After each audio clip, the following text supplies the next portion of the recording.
J'ai lu L'Intruse, le nouveau livre de Freda McFadden, et voici mon avis. Pour cette histoire, on va suivre Casey qui habite au milieu de la forêt. Elle a sa maison perdue dans les bois. Et un soir, il va avoir une grosse tempête où elle va être un peu coupée du monde puisqu'elle habite au fond de la forêt. Il n'y aura plus d'électricité ou autre. Et on va toquer à sa porte, ce qui est assez bizarre puisque c'est la tempête. Elle va regarder par sa fenêtre et là, elle va voir une jeune fille couverte de sang avec un couteau à la main. Malgré tout, Casey, elle va lui ouvrir et elle va la faire rentrer dans sa maison. Et ensuite, on va suivre l'histoire de cette petite fille. Qui est-elle? Pourquoi elle est là? Pourquoi elle est remplie de sang? Pourquoi elle a un couteau à la main? On va suivre Casey. Est-ce qu'elle n'a pas fait rentrer le mal, entre guillemets, dans sa maison? Pourquoi elle a fait ça? Je vous laisserai découvrir si ce livre vous intéresse. Pour ce livre, je l'ai lu assez rapidement. On est toujours sur du Freda McFadden, donc toujours côté Page Turner.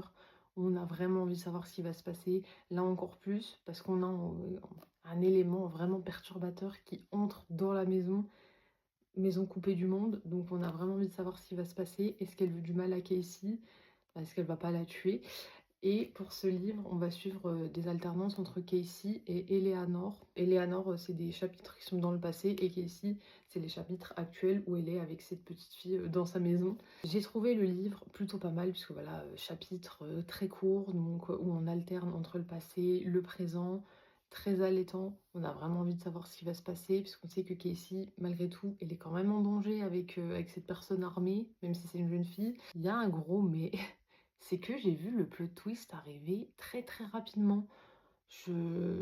Pour page 100, j'avais une théorie et il s'est confirmé page 150. Donc après, j'ai lu le reste des 200 pages en étant persuadée que je savais ce qui s'était passé. Et quand arrive le moment le plus important, le moment du plot twist, la révélation, ben, j'ai pas été surprise puisque je m'en doutais déjà. Et j'ai l'impression que avec ces livres, c'est globalement toujours la même chose. Quand on en a lu 2 ou 3 d'elles, on se laisse surprendre, mais une fois qu'on en a lu une dizaine, on voit déjà ce qui va se passer. Elle laisse aussi quelques indices qui le permettent, mais c'est dommage puisque on se laisse plus surprendre. Il y a toujours ce côté où on a envie de savoir, donc ça oui, c'est toujours là. Et quand on lit un livre, globalement, c'est aussi une chose qui intéresse puisque on est vraiment dedans, ça nous divertit. Même si on sait ce qui va se passer, on a quand même envie d'aller au bout pour voir si elle va pas nous surprendre autrement. Et là, pour ce livre, il n'y a pas eu l'autre surprise. Non. Et j'ai trouvé ça vraiment décevant. Malgré tout, c'est un livre que j'ai bien aimé et que je peux vous conseiller. Par contre, pour ce qui est des personnages, Casey, elle est assez agaçante. Et elle a l'instinct de survie des personnages dans les films d'horreur classiques où on voit qu'il y a le danger qui arrive, mais malgré tout, ils foncent dans le danger.